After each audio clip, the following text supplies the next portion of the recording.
राजकुमार सैनी भी कर सकते हैं बड़ौदा विधानसभा के अंदर बड़ा धमाका। जी आपने सही पढ़ा भार, उसी के कारण आज हम बात करेंगे बड़ौदा की कहानी के कार्यक्रम की। इसी के बीच आज हमने मुद्दा उठाया है राजकुमार सैनी का कि किस तरह से बड़ौदा विधानसभा के अंदर धमाका कर सकते हैं राजकुमार सैनी। उससे पहले अपना परिचय आपसे करवा देता हूँ। मेरा नाम है कमलदीप और हाजिर हूँ आज यूथ थॉट चैनल के ऊपर कहानी बड़ौदा की लेकर कार्यक्रम, जिसके अंदर हम बड़ौदा से जुड़े हर एक राजनीतिक पार्टी और हर एक नेता के बारे में यहाँ पर चर्चा करते हैं। उसी के बीच अगर आप हमारे चैनल पर पहली बार आए हैं तो नीचे दिए गए लाल रंग के बटन को दबाकर हमारे चैनल को सब्सक्राइब जरूर कर ले, क्योंकि यही हमारी ताकत है और सच्चाई की ताकत है। तो चलिए दोस्तों शुरू करते हैं। राजकुमार सैनी के द्वारा बनाया गया जीत का मैप। उन्होंने कहा कि बड़ौदा विधानसभा के अंदर 40,000 पिछड़ी जाति वर्ग का वोट बैंक है, उसी के साथ 20,000 वोट बैंक ब्राह्मणों का है। और जिस तरह से उन्होंने अपना जातिगत समीकरण यहाँ पर बनाए हैं उसके अनुसार उन्होंने कहा है कि 80,000 वोट नॉन जाट हैं और 90,000 वोट जाट बैंक की हैं। उसी के बीच उन्होंने कहा कि मेरे पास मैं खुद तो इलेक्शन नहीं लड़ूंगा क्योंकि मेरी कमर में दर्द है। उसके बाद मैं यहाँ पर एक ऐसा उम्मीदवार दूंगा जो बड़े नेता के चेहरे के रूप में यहाँ से उभरेगा और एक अच्छा चेहरा यहाँ पर देने का काम करूंगा। उसी के बीच उन्होंने कुछ हिंट देते हुए कहा कि मेरे नजरों के अंदर एक बड़ौदा विधानसभा के अब हाल के सरपंच और एक ऐसे नेता हैं जो पहले से कई चुनाव लड़ चुके हैं और जो ब्राह्मण चेहरे के रूप में बड़ौदा विधानसभा के अंदर देखने को मिलेंगे। उसी के साथ उन्होंने हमें बताया कि जिस तरह से गोवाना का चुनाव मैंने आकर बहुत खींच दिया था, उसी तरह से बड़ौदा का चुनाव भी खींचने का काम हम करेंगे और जीतने का भी काम हम कर सकते हैं। जिस तरह से उन्होंने अपना मास्टर प्लान बताया कि अगर जेजेपी और बीजेपी पार्टी जाट उम्मीदवार उतारती है तो ये एक बात और निश्चित है कि अगर यहाँ पर आईएनएलडी पार्टी अपना जाट उम्मीदवार उतारे ही उतारेगी। उसके अलावा कांग्रेस भी अपना जाट उम्मीदवार उतार सकती है। अगर 3 जाट उम्मीदवार होंगे तो एक नॉन जाट चेहरा वो ब्राह्मण का भी उतार सकते हैं, जिसका अभी मैंने चर्चा की कि बड़ौदा के एक अभी के सरपंच है गांव के, और उसके अलावा एक ऐसे नेता जो कई इलेक्शन लड़ चुके हैं ब्राह्मण नेता के चेहरे में देखे जाते हैं।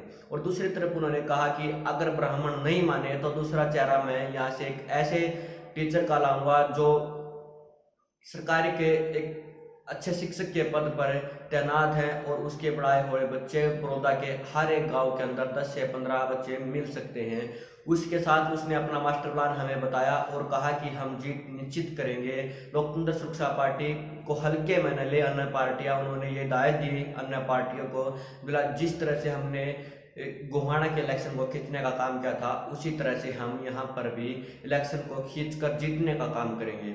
दूसरी तरफ राजकुमार सैनी ने कहा कि एक बात तो निश्चित है, जिस तरह से हमारी टीम ने उनके साथ बात की फोन कॉल पे, तो उन्होंने एक बात तो निश्चित कर दी कि वो खुद यहाँ से इलेक्शन नहीं लड़ेंगे क्योंकि उनकी कमर के अंदर तेज दर्द है। उसके साथ ही वो यहाँ से एक अच्छा उम्मीदवार खड़ा करने की बहुत ही उम्मीद रखते हैं और यहाँ से इलेक्शन जीतने के लिए वो उनका पूरा निश्चय है कि हम यहाँ से इलेक्शन जीतेंगे। जिस तरह से उन्होंने नॉन जाट और जाट का समीकरण फिर से बनाया है, जिस तरह उन्हें गोहाना के अंदर इस तरह इलेक्शन को खींच दिया था और दूसरे नंबर पर वो रहे थे, उसी तरह से उन्होंने कहा कि हम बड़ौदा को खींचने का काम करेंगे। दूसरी तरफ अगर मैं बात करूँ जाट और नॉन जाट की, तो यहाँ पर 90,000 वोट जाट की है और 80,000 नॉन जाट की वोट बैंक यहाँ पर है। जिस तरह से समीकरण बनेंगे हम बता दें कि अगर आईएनएलडी को भी आप हल्के में ले, क्योंकि अब पिछली बार आईएनएलडी के जोगिंदर मलिक को यहाँ से 4,000 वोट मिले थे, लेकिन अब की बार आईएनएलडी यहाँ से कम 10,000 वोट बैंक लेने का काम करेगी, क्योंकि उसके बहुत सारे अनेक कारक है। आज जेजेपी पार्टी के सभी वर्कर्स अभय सिंह चौटाला के अंदर अपना विश्वास जता रहे हैं। उसी के साथ में आईएनएलडी दोबारा से मजबूत होती जा रही है। जेजेपी पार्टी के जो वर्कर थे वो आज आईएनएलडी की तरफ दोबारा से जा रही हैं। और एक और अहम बात यह है कि यहाँ पर हमेशा कांग्रेस और आईएनएलडी के उम्मीदवार जीतते आए हैं। उससे पहले एक बार कांग्रेस हित पार्टी यहाँ से जीती थी, उसके अलावा यहाँ आज तक कभी भी चौथी पार्टी का नंबर यहाँ से नहीं आया है, इसलिए भी हर एक पार्टी की साख दाव पर लगी है कि आखिर कौन किस तरह से जीता जाएगा इस चुनाव को।